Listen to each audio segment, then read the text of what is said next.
नमस्कार। Welcome once again with last topic. हम वहाँ से आगे बढ़ेंगे। पिछले टॉपिक में हम बात की थी सिंथेटिक फाइबर एंड प्लास्टिक के बारे में। उस टॉपिक को फिर से हम आगे बढ़ाते हैं और उसके बारे में हम बात करते हैं। And let's begin and get started the topic synthetic fibre and plastic part second part में हम बात करने वाले हैं आज कि सिंथेटिक फाइबर के कितने टाइप्स होते हैं। How many types of synthetic fibre quite now. Synthetic fibres के टाइप्स जो होते हैं, इससे पहले आप क्लास में पढ़े थे कल कि टाइप्स ऑफ सिंथेटिक फाइबर बहुत सारे होते हैं, ठीक है। And what is synthetic fibre? That's in artificial and man made fibre, you know. And in this topic, in this video we are discussing about types of synthetic fibre and that's all.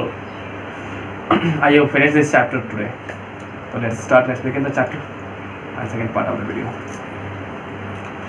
इस topic में हम पढ़ेंगे types of synthetic fibres में कौन कौन से types आते हैं। तो सबसे पहले हम शुरू करते हैं कि इसमें तो पहला पार्ट हमारा आएगा, पहला जो टाइप्स है हमारा रेयॉन के बारे में। जैसे कल ही मैंने बताया था, रेयॉन है, पॉलिस्टर है, नाइलॉन है, एक्रेलिक है।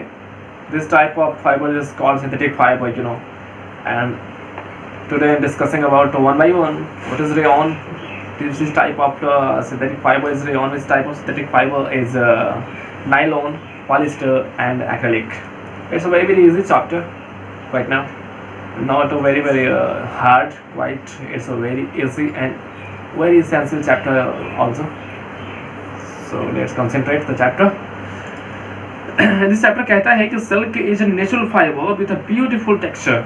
सही बात है, सिल्क जो है वो है तो नेचुरल फाइबर, और सिल्क से ही मिलता जुलता एक फाइबर है सिंथेटिक फाइबर में rayon. Rayon is a second synthetic fibre, second silk fibre according to silk, ठीक है।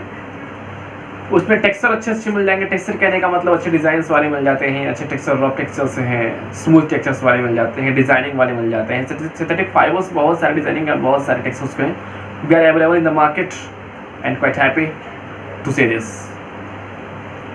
That is very expensive. Silk जो होता है बहुत महंगा होता है, यू नो वेरी वेल, ठीक है।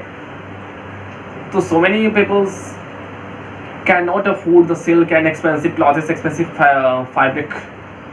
For this type of synthetic fibers, rayon is a second silk that's a synthetic, and it's not expensive. It's very easy and very lightweight also, and not very expensive. Okay.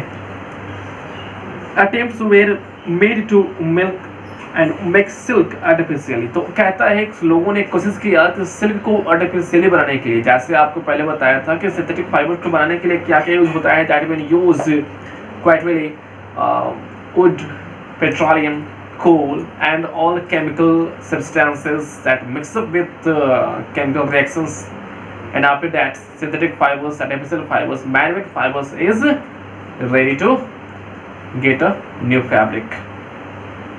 तो ये silk को जो कि artificial बनाने के लिए अलग अलग तरीके से हम लोग इसका यूज़ करते हैं, अलग अलग तरीके से हम लोग क्या करते हैं, उसको बनाने की कोशिश करते हैं आर्टिफिशियली तरीके से, ठीक है, मैन-मेड तरीके से। तो उस तरह से कहता है कि towards the end of the 19th century, 19वीं शताब्दी के अंत तक जो है, scientist were successful in obtaining a fibre having properties similar to the silk. Silk से बिल्कुल मिलता जुलता एक और फाइबर को तैयार करने में वैज्ञानिक ने अपना मुकाम हासिल किया 19th सेंचुरी के फिनिश्ड होने पर, ठीक है। तो उस फाइबर का नाम रखा गया रेयॉन फाइबर, ठीक है, दैट्स सिमिलर टू सिल्क। कहता है such a fibre was obtained by chemical treatment of wood pulp. Synthetic fibre को यूज किया जाता है वुड पल्प, जो लकड़ियों के छिलके होते हैं, upper most layer of the wood that prepare for silk, that rayon, ठीक है। तो wood pulp is used to prepare या used to create a artificial silk that is called rayon, you know very well and you remember this, ठीक है। तो wood pulp example हो जाएगा किसका? रेयॉन का, क्यों? This is fibre called is rayon या आर्टिफिशियल सिल्क। इसे आप रेयॉन या फिर आर्टिफिशियल सिल्क कह सकते हैं, ठीक है। क्या होता है कि it wraps like silk and it's much cheaper पहले बताया था एक्सपेंसिव होता है, जो नेचुरल सिल्क होता है is very very expensive rather than the artificial silk. Rayon is very very cheaper and very easily available, quite happy in market, है ना, you can get out. देखते हैं आगे अब इसका प्रॉपर्टीज क्या है, गुण क्या है, कैरेक्टर्स क्या है रेयन के, ठीक है। सिल्क का तो कैरेक्टर्स आप जानते हैं, बट यहाँ पे that's discuss about rayon properties that quite below. कहता rayon is very very soft, cool and comfortable but could not be able to protect body heat and is used in humid, steady and steamy climate conditions. यहाँ पे कुछ harmful भी है, कुछ useful भी है। अब आपको बता दें both are categorized advantages and disadvantages, both similarities in rayon fiber and adipose fibers, all that. कहता है इसका जो रेयन का जो प्रॉपर्टीज है तो मुलायम, ठीक है, अच्छे भी हैं, फैब्रिक्स इसके टेक्सचर भी अच्छे हैं, मिल जाएंगे। लेकिन प्रॉब्लम क्या होता है इसमें कि इसका जो हीट है, गर्मी बहुत ज़्यादा, मतलब गर्मी के मौसम में आप नहीं इसको पहन सकते, अफोर्ड नहीं कर सकते हैं, ठीक है ना। और प्रॉब्लम क्या होता है, बहुत जल्दी हीट पकड़ लेता है, catch heated catch fire, this type of synthetic fibres heated catch yearly, okay, and very very easily. तो प्रॉब्लम क्या होता है कि ह्यूमिडिटी गर्मी के मौसम में बहुत ज़्यादा गर्म करता है, ठीक है, बॉडी में हमारा बहुत ज़्यादा प्रॉब्लम क्रिएट करता है। दूसरा है कि rayon fibres has the same comfort property as natural fibre. Rayon fibre है, ठीक है, जिस तरह से प्राकृतिक रेसे होते हैं हमारे लिए आरामदायक होते हैं, कंफर्टेबल होते हैं, कन्वीनियंस होते हैं, that similarities like natural fibre, rayon fibre is also comfortable but not very very fit, बहुत अच्छी तरीके से नहीं, ठीक है। These fibers are available in many colors, varieties of colors, but natural fibers, you know very well that it's available in limited periods of colors and limited colors and limited textures. Natural fibers कहने का मतलब है कि rayon fibres के colours बहुत अच्छे मिल जाएंगे, जो आर्टिफिशियली होते हैं उनके बहुत अच्छे वैराइटीज ऑफ कलर्स मिल जाएंगे, बट इन वाइट आप देख सकते हैं तो नेचुरल फाइबर्स के बहुत ही सीमित कलर्स और सीमित डिज़ाइन एंड शेप साइज मिल जाएंगे, ठीक है, वो ज़्यादा नहीं मिल पाते। तो यहाँ पे थोड़ा सा लिमिटेशन है, ठीक है, यहाँ पे आप इसको चूज़ कर सकते हैं, इसके लिए आप जा सकते हैं, इसको आप कोड अप कर सकते हैं रेयन फाइबर्स को, ठीक है, बिकॉज चीपर है, ठीक है, लाइट वेट है, उसके अलावा बहुत सारे कलर्स, वैराइटीज ऑफ कलर्स मिल जाएंगे, कंफर्टेबल भी है, तो इसके लिए आप जा सकते हैं। अब इसका रेयन का यूज़ कहाँ कहाँ होता है, तो रेयन का यूज़ आप देख सकते हैं तो जैकेट वगैरह बनाने में, ठंडे के मौसम में जैकेट्स वगैरह बनाए जाते हैं, ठीक है, इसके उसके अलावा कहते हैं it has been used in textile industries for making textiles to make apparel such as jackets, सही बताया ना, जैकेट्स हो गया, ट्रैक सूट्स हो गए, तो इस तरह के और बहुत सारे फर्नीचर मटेरियल्स जो है इसको आप यूज़ करने के लिए बनाने के लिए यूज़ कर सकते हैं, ठीक है। चलिए अब देखते हैं, इसके अलावा कारपेट्स बना सकते हैं, ठीक है, कारपेट्स वगैरह में भी इसका अच्छा खासा यूज़ हो जाता है, तो कारपेट्स बनाने के लिए भी इसका यूज़ होता है। उसके अलावा और भी बहुत सारे ऐसे जूस टाइप्स हो गए ना, तो उसके लिए इसका हम यूज़ करते हैं, ठीक है। अब देखते हैं आगे क्या होता है रेयन के बाद, नायलॉन की कहानी, the story of nylon. Second one is nylon is a synthetic fibre, second one. तो इसका जो कहानी है, कहता है nylon was the first true synthetic fibre, ठीक है, ये बहुत ही ज़्यादा और बेहतरीन सिंथेटिक फाइबर्स के रूप में सामने आया है। अब इसका आविष्कार कैसे हुआ, इसका डिस्कवर कैसे हुआ, ये देखते हैं हम। It was first discover by scientist name Dupont in 1930s, ठीक है, 1930 ईस्वी के आसपास इसका आविष्कार किया गया। न्यूपॉन्ट नाम के साइंटिस्ट वैज्ञानिक थे, उन्होंने इसका आविष्कार किया। कैसे किया ये देखिए, बताते हैं आपको। नायलॉन जो है वो दो शहरों के नाम से, that mixup of two cities, the creator name nylon is created of mixture of two cities, ठीक है, it is given name by two cities. First one is New York, NY, that is New York, and second half is London, LON, that's in London. Mixture of New York and London, the name was given by New York and London, that mixed with nylon. Okay, तो New York और London के नाम पर New York नाम दिया, sorry nylon नाम दिया गया यहाँ पर न्यूयॉर्क और लंदन के नाम पर इस सिंथेटिक फाइबर्स का नाम, ठीक है। तो वहाँ के वैज्ञानिकों ने मिलकर के इसका आविष्कार किया 1930 के आसपास, ठीक है। तो सिमिलरली कहता है New York and London thus it gots its name by New York and London as nylon it is symbiosis type from coal water and air. इसका बनावट क्या है, इसको कैसे तैयार किया गया, तो कोल से, वाटर से एंड एयर से, तीनों का मिक्सअप करके कैलकुलेशंस करवा करके नाइलॉन का आविष्कार किया गया। ठीक है, it's a type of synthetic fibre, so very truly types, है ना। It's also quite very very easy and very comfortable as for use. अब that's what is property of this type of fibre. तो इसका properties भी देख लेते हैं। कहता है fibre of nylon is very strong and it is also resembles silk. बिल्कुल सही बात है। जो नाइलॉन का फाइबर है ये भी एक सिल्क के तौर पे ही आता है। नाइलॉन और rayon that are similarities that like silk of natural fibre. ठीक है, जो प्राकृतिक रेशों में सिल्क जो है ना, उस तरीके पे रेयॉन और नाइलॉन दोनों एक तरह का ही सामान है थोड़ा सा। ठीक है, नाइलॉन ड्राइज क्वाइकली, ठीक है, and hence it is suitable for making swimmers. कहता है नाइलॉन का जो यूज किया गया इसमें प्रॉपर्टीज बहुत अच्छे खासे मिल गए, यानी इसका गुण अच्छा है। इसे कहने का मतलब बहुत ही क्विकली ये क्या हो जाता है, साफ हो जाता है। उसके बाद जब इसको हम साफ करते हैं कपड़े को, खूब क्विकली सूख जाता है, जल्दी जल्दी सूख जाते हैं। ठीक है, इसका हीट ट्रैप करने का जो कैपेसिटी है बहुत कम है। ठीक है, और तुरंत ये अपना कैपेसिटी आप हीट जो है गर्मी ऑब्जर्व करके और इसका पानी सूख जाता है। उसके अलावा इसका यूज जो है स्विम भी है, जैसे स्विमिंग में हम लोग यूज़ करते हैं ना इनफॉर्म, उसका यूज़ उसके लिए इसका यूज होता है नाइलॉन का। ठीक है, अब कहता है nylon is easy to wash and does not wrinkles. Very nice, it's a very very main properties of nylon is that one. कहता है नाइलॉन जो है, पहला बात तो आपको बता दिया कि वेरी इजीली ड्राइज, वेरी क्वाइकली ड्राइज, बहुत जल्दी सूख जाता है। उसके अलावा इसमें रिंकल्स नहीं आते हैं। आपको बता दें कि प्रॉब्लम क्या है, एक तो सबसे पहले सबसे ज़्यादा जल्दी सूख जाता है, जल्दी वॉश हो जाता है, जल्दी साफ हो जाते हैं। उसके अलावा इसमें रिंकल्स नहीं पड़ते, सिकुड़न नहीं पड़ता है। आपने notice that when you wear cotton cloths, cotton shirts, t-shirts, etc., any types of cloths that are made by cotton, that without ironing we cannot afford, we cannot use, we cannot wear cotton cloths. बिना iron के हम cotton cloths को नहीं पहन सकते। But rather than have this, nylon we wear very very easily without tanning and without pressing. ठीक है, when you wash and press, when you wash and use this very very quickly. ठीक है, because there is no wrinkles on this type of nylon and rayon. And same stories with the polyester. That's come next topic.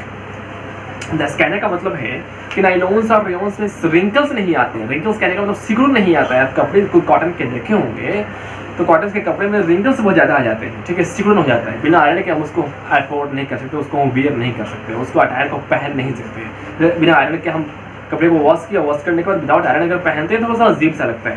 But वहीं पे अगर nylon और rayon के कपड़े को अगर बिना आयरन के पहने हो तो नो प्रॉब्लम है, इज नो और whatever you want to do with nylon and rayon, ठीक है। तो वही बात पॉलिस्टर के साथ है। पॉलिस्टर का भी वही कहानी है, लेकिन थोड़ा सा यहाँ पे कहाँ कॉटन कहाँ रेयॉन थोड़ा सा प्रॉब्लम है। बट यहाँ पे बेनिफिट ऑफ डाउट मिल रहा है। ठीक है, तो विदाउट आयरनिंग हम यहाँ पर रिंकल्स की बात अगर करते हैं तो नाइलॉन, रेयॉन और पॉलिस्टर जो है without any pressing we can use easily and very very quickly.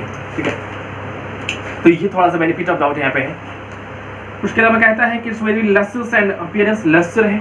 ठीक है, चमक अच्छे खासे नाइलॉन से मिल जाएंगे, जैसे आपको देख सकते हैं। तो रेनकोट्स वगैरह आप यूज़ करते होंगे। उसके अलावा जो और भी कोट्स जैकेट्स वगैरह यूज़ करते हैं तो उसमें थोड़ा सा नाइलॉन का मात्रा होता है और थोड़ा सा लस्टर शाइनिंग, जिस कपड़े में शाइनिंग ज़्यादा होगा उसमें थोड़ा सा नाइलॉन की मात्रा उसमें जरूर रहेगी। ठीक है, बिकॉज लस्टरिंग प्रॉपर्टीज है इन नाइलॉन सिंथेटिक फाइबर। चलते हैं आपके इसमें देखते हैं क्या है। ज़्यादातर इसका यूज़ हम किस लिए करते हैं, तो इसका यूज़ हम सॉक्स बनाने के लिए करते हैं। ठीक है, उसके अलावा रस्सी बनाए जाते हैं, कर्टन पर्दे बनाए जाते हैं। पर्दे नाइलॉन, रेयॉन और पॉलिस्टर के कर्टन बहुत ज़्यादा बनते हैं।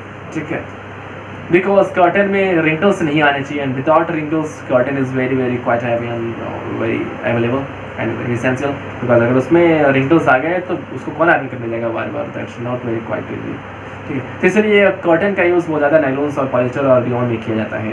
ठीक है, चलते हैं आगे। अब कहता है यूज़ ऑफ नाइलॉन बता दिया पहले, रॉब्स का, सॉक्स का, कर्टन्स वगैरह, स्लीपिंग बैग्स हो गया। ठीक है, और भी बहुत सारे ऐसे चीज़ जिसमें रिंकलिंग की समस्या नहीं आनी चाहिए, उस तरह के कपड़े, उस तरह के फैब्रिक बनाने के लिए नाइलॉन और रेयॉन का यूज़ किया जा सकता है। ठीक है, तो we can go for nylon. अब चलते हैं पॉलिस्टर, या इट्स मेन टॉपिक पॉलिस्टर। अब पॉलिस्टर की कहानी है क्या, कहता है polyester is another synthetic fibre, एक दूसरा सिंथेटिक फाइबर है। It is manufactured by petroleum. Polyester as the name of suggested it is the polymer of Easter.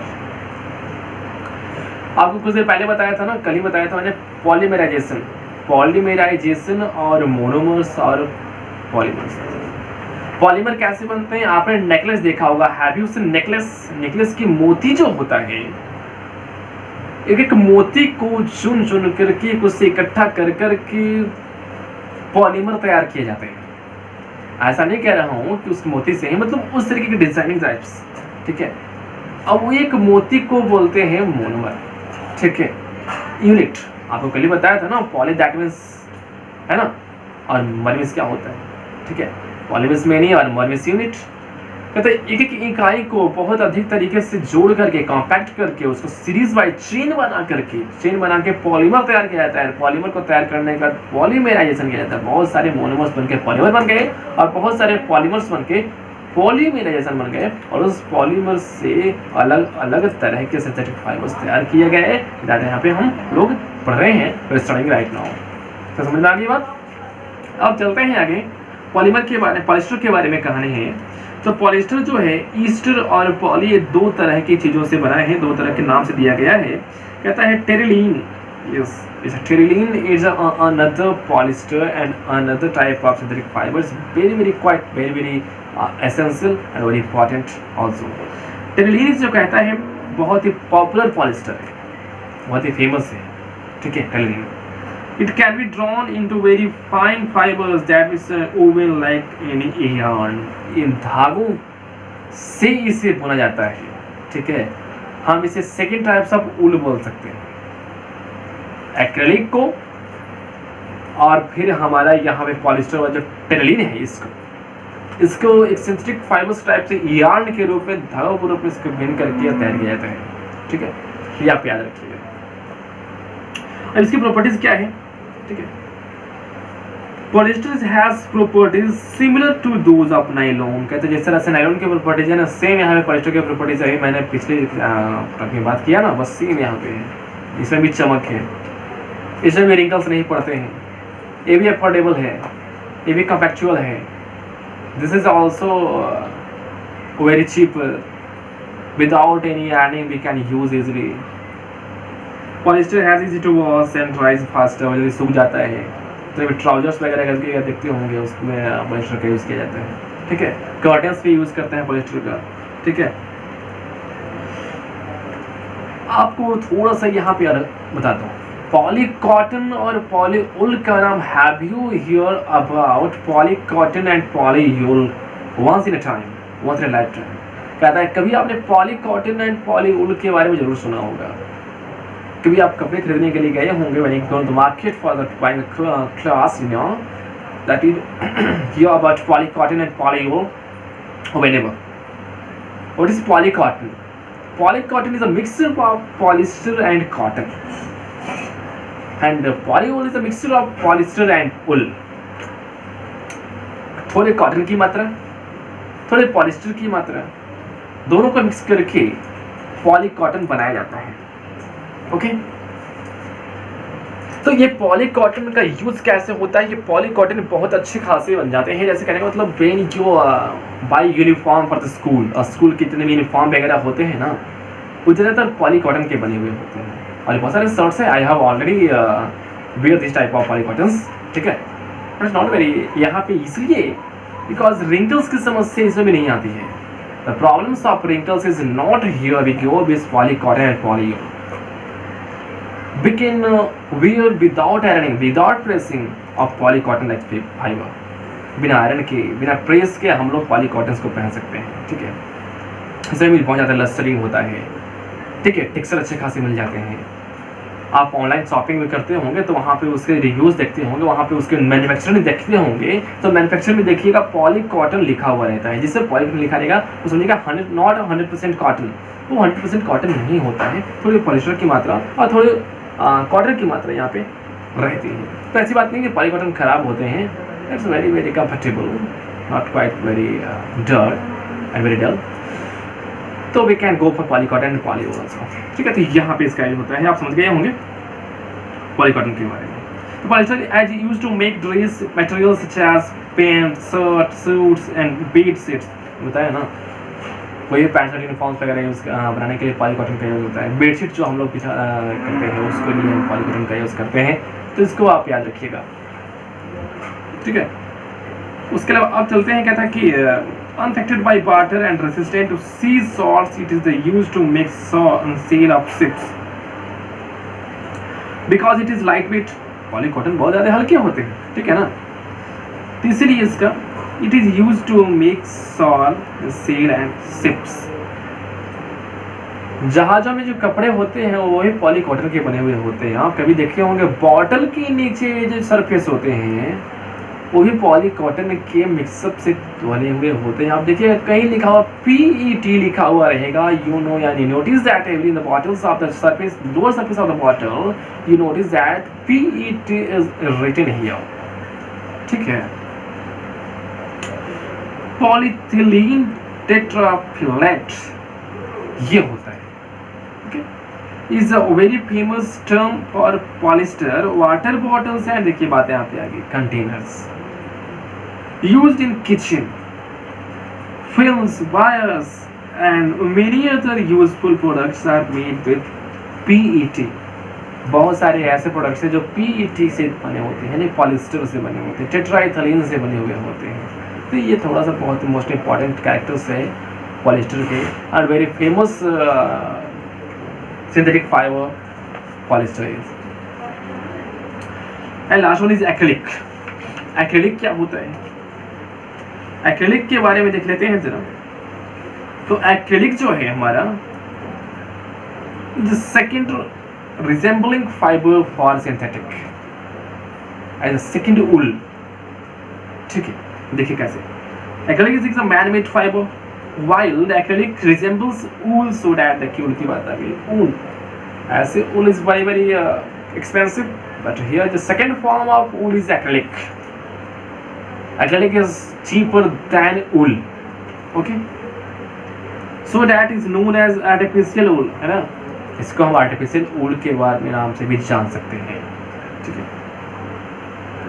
अब इसका प्रॉपर्टीज क्या है जरा इसको देख लें। तो इसकी प्रॉपर्टीज है कि acrylic fibers are similar to those of wool, wool के बिल्कुल सिमिलर है, बिल्कुल एक जैसा लगता है। acrylic is warm, soft, light and flexible। Flexible होता है, लचीला होता है, गर्म होते हैं, मुलायम भी होते हैं। ठीक है, तो इसका यूज हम लोग कर सकते हैं। इसका यूज जो है व्हीकल्स के कवर बनाने के लिए, गाड़ियों के कवर होते हैं उसको बनाने के लिए कर सकते हैं। उसके अलावा बोट सेल बनाने के लिए भी, बोट सेल जब देखते होंगे ना नाव पे जो इस तरह से कपड़े लगे हुए रहते हैं, एक्रिलिक का बना हुआ होता है। ठीक है, क्राफ्ट यार्न जो होते हैं, क्राफ्ट यार्न क्या, छोटे छोटे खिलौने जो होते हैं, ठीक है, हथकरघा जो हाथ से बने हुए खिलौने, ऊनी खिलौने, that is made from acrylic. Okay, acrylic acrylic is easy to wash and dries quickly. ये भी है, बहुत आसानी से सूख जाता है, आसानी से इसको हम वॉश कर सकते हैं, तो इसका हम लोग यूज़ करते हैं। ठीक है, तो चलिए अब यहाँ पर सिंथेटिक फाइबर्स के advantage and disadvantage both are handling with synthetic fibres. अगर लाभ है तो हानि भी है। What is the advantage and what is disadvantage, that is quite happy to see this and to hear this. With so many synthetic fibers available, it is difficult to choose between natural fibers and synthetic fibers। बहुत ही कठिनाई होता है कि कौन सा fibres हम चुनें, select करें इन द मार्केट। प्राकृतिक रेसे भी अच्छे खासे लगते हैं, सिंथेटिक जो मैनमेड है, आर्टिफिशियल है, मानव निर्मित है, वो भी अच्छे खासे दिखने में लगते हैं, तो हम उसके लिए भी जा सकते हैं। ठीक है, इससे कुछ लाभ आने, लाभ क्या है जरा से देख लीजिए, एडवांटेज क्या है सिंथेटिक फाइबर्स के। तो it absorbs much less water as compare to natural fibres like wool और कॉटन। इससे पानी बहुत कम लगता है, ऐसे ऊल और कॉटन में पानी बहुत ज़्यादा लगता है, लेकिन इससे पानी बहुत कम मात्रा में लगती है। उसके अलावा it is stronger, more elastic and mixed tough and durable fibres है, वेरी ऐसा durable, long time period is very very durable, it's duration is very long, या बहुत लंबे समय तक चलते हैं। ठीक है, ज़्यादा जल्दी ये ख़राब नहीं होते, जल्दी खत्म नहीं होते। उसके अलावा कहता है कि बहुत सारे कलर्स में अवेलेबल हैं, ठीक है, it is available in so many colours, resistant इसमें है, do not bleed colour when washed, जैसे कलर गिरते नहीं हैं, जबकि कॉटन में से ज़्यादातर कॉटन जो देखा जाता है कलर इज ब्लीडिंग, रंग गिरने लगते हैं। It can handle heavy loads without breaking, बिना टूटे बिना फटे हुए इससे बने हुए कोई भी सामान है जिससे लोड उठाया जा सके, बहुत आसानी से उसको उठा सकते हैं, फटने में बहुत ही कम मात्रा में होता है। इट इज़ लेस एक्सपेंसिव, बहुत सस्ते मिल जाते हैं, जबकि पहले बोल रहे comparison that natural fibres that is very very expensive, is costly. चलिए अब इसके डिसएडवांटेज देखते हैं। डिसएडवांटेज है क्या, 2-3 है। It catches fire very easily, बहुत जल्दी आग पकड़ लेता है, ठीक है।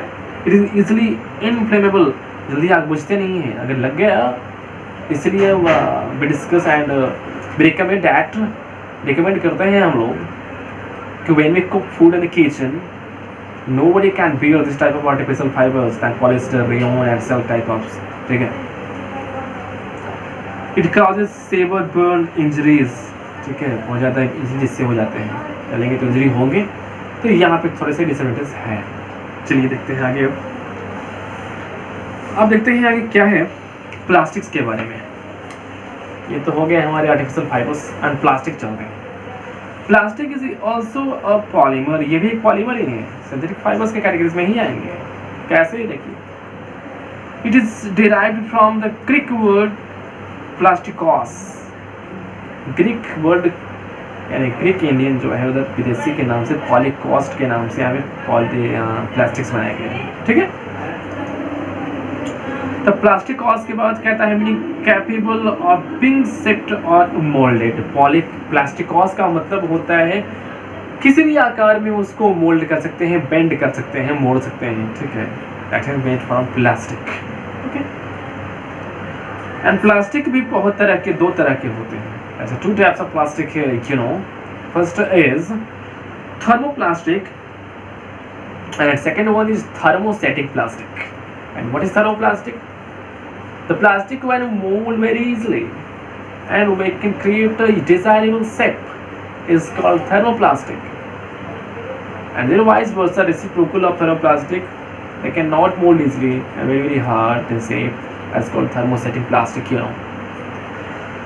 कहता है कि thermostatic plastic जो thermoplastic जो है वो गर्म बहुत जल्दी हो जाता है, repeatedly heated and moulded into shape. देखते होंगे आप प्लास्टिक वगैरह को गर्म करने के बाद वो आसानी से किसी शेप में मोड़ जाते हैं, ठीक है ना। जैसा शेप चाहो ऐसा वो मोल्ड हो जाएंगे, बेंड हो जाएंगे। Polystyrene, polythene, polyester, PVC, polyvinyl chloride. आप किसी भी मटेरियल के नीचे देखोगे पीवीसी जरूर लिखा हुआ रहता है कहीं ना कहीं, आप देखिएगा, ठीक है, और प्लास्टिक बॉटल्स वगैरह में। Polypropylene are the examples of thermoplastic. On the other hand देखते हैं दूसरे तरीके से, अगर थर्मोसेटिंग की बात करते हैं तो क्या कहता है। Thermosetting plastics can be heated to soften and given a shape only once, एक ही बार उसे दे सकते हैं। लेकिन ये थर्मोप्लास्टिक जो था उसको बार बार किसी भी शेप में मोड़ सकते हैं, बट ये थर्मोसेटिक प्लास्टिक को एक बार गर्म करके अगर शेप दे दिया गया, दोबारा उसको हम बेंड नहीं कर सकते। एक बार हुआ तो एक ही बार में सेट हो, ठीक है। बस bakelite and Teflon are the examples of thermosetting plastic. Bakelite example है, ठीक है, टेफ्लॉन है एग्जांपल, आप देखे होंगे। तो इस तरह के प्लास्टिक्स, इस तरह के बॉटल्स को हम एक बार जो शेप दे दिया, just one time, not getting more and more time for getting desirable shape, ठीक है। इसके आप प्रॉपर्टीज देख लेते हैं, ठीक है। इसका प्रॉपर्टीज जो कहता है कि प्लास्टिक साथ पुअर कंडक्टर ऑफ हीट, बिल्कुल सही बात है, प्लास्टिक पुअर कंडक्टर है हीट की। हीट में गया तुरंत जल गया, खत्म हो गया। Therefore they are used to make handles of cooking utensils। आप देखे होंगे, कल ही मैंने पढ़ाया था, as you have learned in the last chapter, previous chapter, you know, about insulator. This type of plastic is used for making the handles of cooking utensils। खाना बनाने वाले बर्तन में जो उसके हैंडल बने हुए होते हैं वो खासकर किस प्लास्टिक्स के बने हुए होते हैं, ठीक है। And this type of plastics and handles is called insulator, है ना, क्योंकि उसके अंदर हीट ज़्यादा प्रवेश ना कर सके, ठीक। अब कहता है कि plastics are poor connector of heat electricity का कनेक्टेड है, उसमें भी जल्दी से ये लाइट कन्वर्ट नहीं कर पाता है, करंट नहीं पहुंच पाते हैं, ठीक है। So they are used as covering materials in electrical, इसके पहले कल ही बताया था, कॉपर वायर को हम बिना प्लास्टिक के कवर से अगर टच करेंगे तो बिल्कुल करंट लग जाएगा, इसलिए इंसुलेटर के रूप में कॉपर वायर के ऊपर प्लास्टिक के जो कवर होते हैं वो प्लास्टिक से बने हुए होते हैं, that is full connector of electricity, very easy examples of plastics, thank you. उसके बाद प्लास्टिक्स आर लाइट वेट, हल्के होते हैं, स्ट्रॉन्ग होते हैं, ड्यूरेबल होते हैं, ठीक है, बहुत ज़्यादा समय तक चल सकते हैं, तो बहुत ज़्यादा अच्छे कैरेक्टर्स हैं, पढ़ सकते हैं इसके बारे में।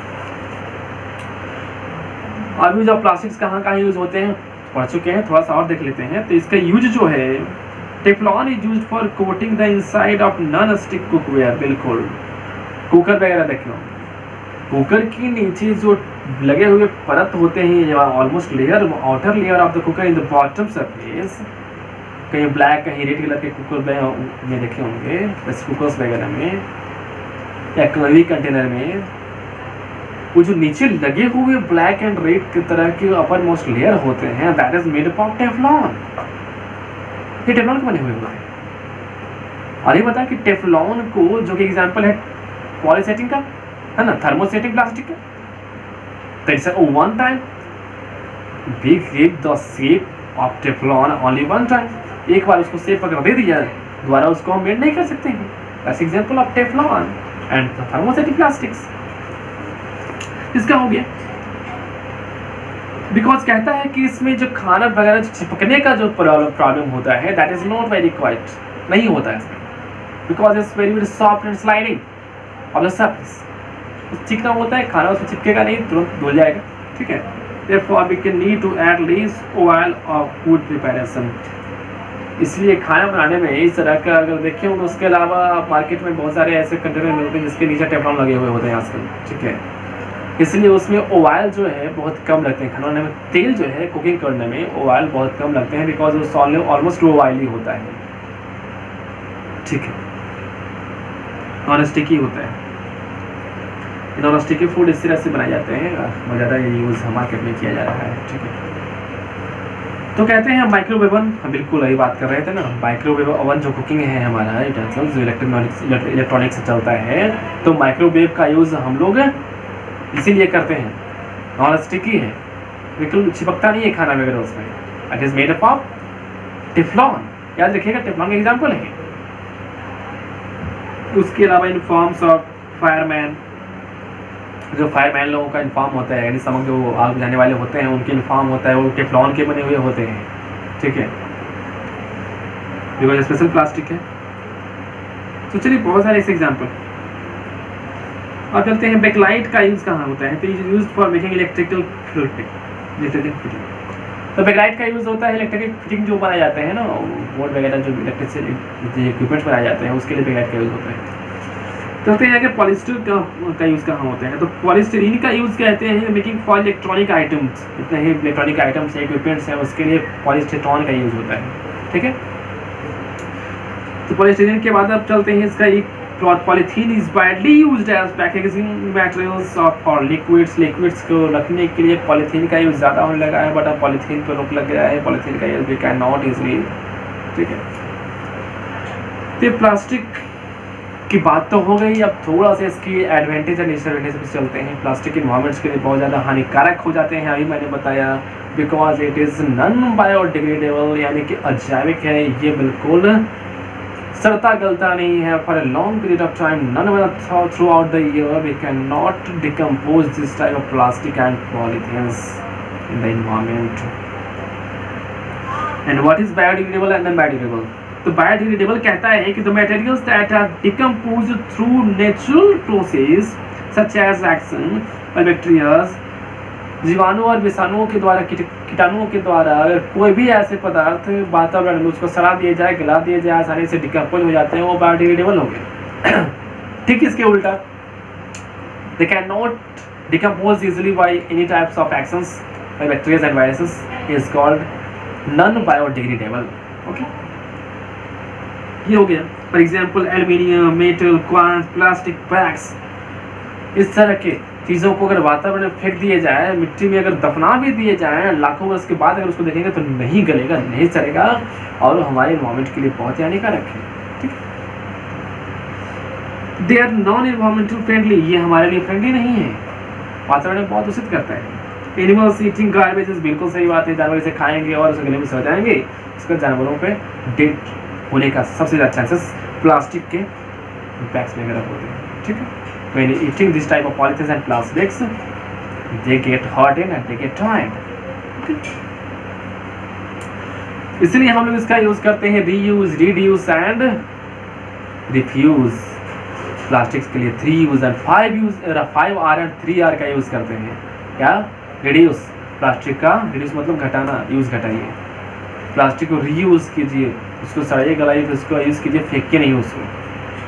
ठीक है, रिसाइकिल कीजिए उसका, रिसाइकिल मतलब फिर पुनरावृत्ति उसका कीजिए। और refuse, not use of plastics, plastic का यूज अच्छा ज़्यादातर हो सके तो ना के बराबर कीजिए। ठीक है, use separate garbages bins at your home and schools are biodegradable and non biodegradable waste. Biodegradable और नॉन बायोडिग्रेडेबल वेस्ट के लिए अलग अलग तरीके के गार्बेजेस एंड वेस्ट बैग्स रखिए वहाँ पे। ठीक है, जो सड़ने वाले अलग, नहीं सड़ने वाले, डिकम्पोज होने वाले अलग अलग बैग्स में उसको रखिए ताकि इन्वायरमेंट में पॉल्यूशन ना फैले। ठीक है, very pollution is created from the plastics. And last कहता है reuse old plastics items and avoid throwing them away. मैंने बताया ना, जो ओल्ड प्लास्टिक्स है उसको रीयूज करने की कोशिश कीजिए, उसको दूर फेंकने की कोशिश मत कीजिए ताकि इन्वायरमेंट में गंदगी ना फैले। तो आज का topic that's all, and this topic is very quite easily, and I hope all doubts and clears. And after all, any types of doubts you have in mind created in your mind, okay, if you face any doubt from this chapter, you can comment in the comment box, okay, in the comment section. Otherwise, I hope no any doubts will be created, will be faced in your mind. That's all. We'll meet in next chapter, next video. Then bye bye, take care, be happy, take care, bye bye, namaskar.